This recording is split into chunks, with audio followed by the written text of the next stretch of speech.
Welcome to Cooking with Frappe Fritz and dente Andrew. Woo! We're gonna make a salad for an appetizer here. All right, first I'll grab a bowl for us to use. Then we're gonna need some lettuce, lechuga in Spanish. Lechuga. All right, I will open the bag of lettuce. Should I actually open it? Yeah. All right. And of course, once we get our salad together, we're gonna need some croutons. I'm gonna pour the lettuce in the bowl. All done. Lechuga. Would you like to add the croutons? I would love to add the croutons, right. Frappe Fritz. We're going to open the croutons. Okay. Then pour the croutons. I'm gonna add some Gardini's Caesar salad mix. That sounds wonderful. It does. Watch as it pours all over the salad, forming a nice layer of seasoning. You getting this? Perfect. Now I'll grab my chopsticks and stir the salad. It's also been noted that some people like to have cheese on their salads. Add some cheese, Andrew. I'm not much of a cheese on my salad man. But what the hey, right? What the hey? What the hey, we're cooking! I'll stir it up.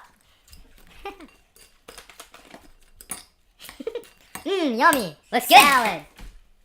I'm not gonna eat any. We'll save that for later in the show. But now it's time for the main course. Isn't it, Jake? Yes. It's time for pasta. Because we're cooking! Cooking! What you gonna need for this one? You're gonna need a big old pot of some kind. Open the lid. Open the lid. Add some water. Add some water. Here we go. Do it with us now. Whoa! Look at all the water splashing everywhere. Wow, that's a good amount of water. I wish you could see that. I'll try to let you see. Without spilling. It's about yay much. Yes. Yay much. Who knows? You can't see through the pan. You know what we're gonna need to put in this water? Some pasta. Noodles. Add the pasta to the water.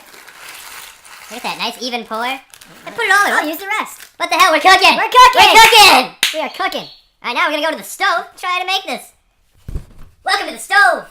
This is where the magic happens. What are you gonna do first? Start a fire.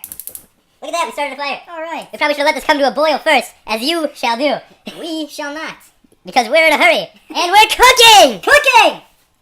While I'm waiting for this to warm up, I'm just going to prematurely stir the pasta. Now at some point, some people like to add salt to help make it boil. So I think we're going to do that now. Is this salt? That would be salt. This is salt. That is salt. I add the salt. At this point, we're going to add a little olive oil. Add a little flavor to the pasta. Extra virgin. Look at those bubbles. Bubbly. But they're just oil bubbles. They're not bubbling bubbles, which is disappointing. We're still not at a boil yet, but you should be at this point. Now you don't want to cook these until they're nice and tender. Alright, it looks like our noodles have come to a completion here, so at this point we're going to go to the sink and strain out the water. Alright, so now we got the pasta here. We're going to pour it. Always pour it away from you so you don't scald your skin with the boiling hot water. Look at that steam. You know what that steam means? We're cooking. We're cooking. We can go back to the counter and show you how to prepare these suckers. Alright, well now that we finished our draining our noodles, we have them right here. I'm going to pour them into the bowl. At this point now, we're going to go ahead and add some butter to our noodles. Give them a little more flavor. You know, all that jazz. The creepy cook right here. Anyway, you're going to continue to stir. Yes. Till all that butter has melted away. It seems to be into the noodles. Alright, let's add that sauce. Let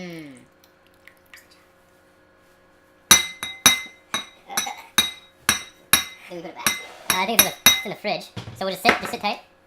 Frappe Fritz here is going to tell you a few fun facts about the Prego sauce as I stir it in. Alright, this is Prego traditional sauce here. 1/2 cup of Prego traditional sauce gives you a full serving of vegetables, folks. A full serving. A full serving? A full serving. Now we're cooking. Yes, we are cooking. It is also low in fat and saturated fat, a good source of fiber, and it's gluten-free. Wow, great sauce. Well, we got our sauce all stirred in here now. For that perfect presentation. Maybe for that special someone. Your wine and dine date. Yes. Speaking of wine.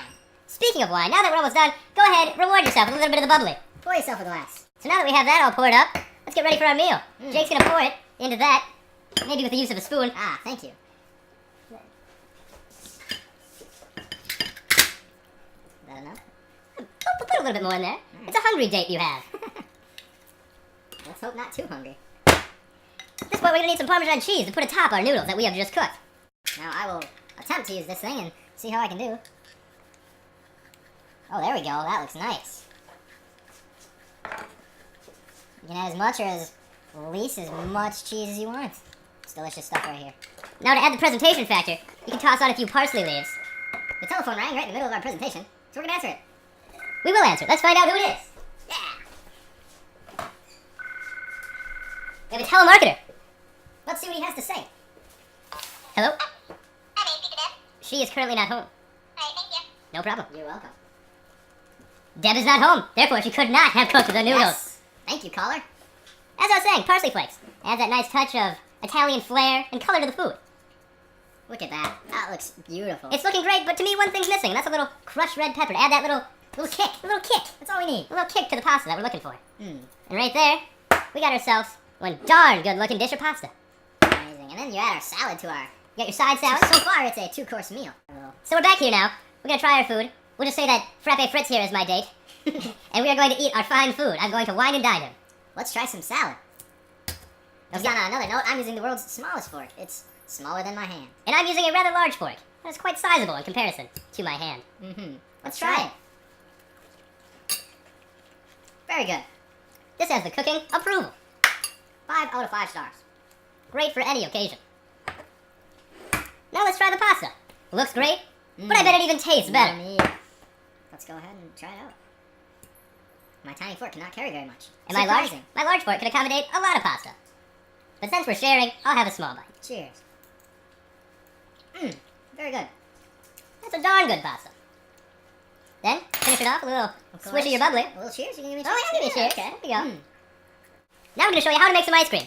First for ice cream, you're going to need a bowl. Then you're going to need some ice. Obviously, an essential part of ice cream is the cream. Let me add this here quick. Now, a little known fact about ice cream, Frappe Fritz, is that it actually involves an egg.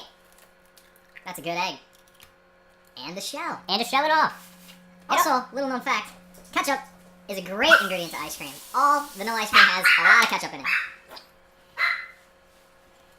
Delicious. Piece of ham goes in there as well. A little bit of the Easter ham. Delicious. A little bit of the pasta we made earlier. Yes. Pasta in ice cream is always good.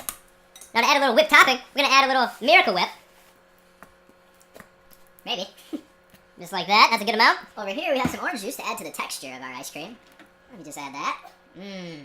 Delicious. And then to add a little presentation to your ice cream, you want to plop on some parsley leaves. And a little bit of crushed red pepper.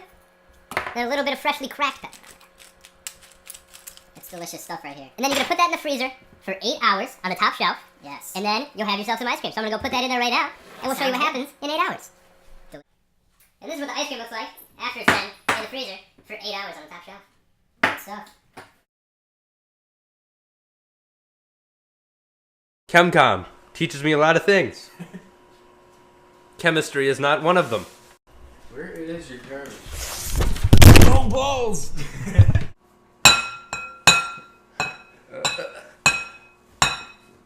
Do we put it back?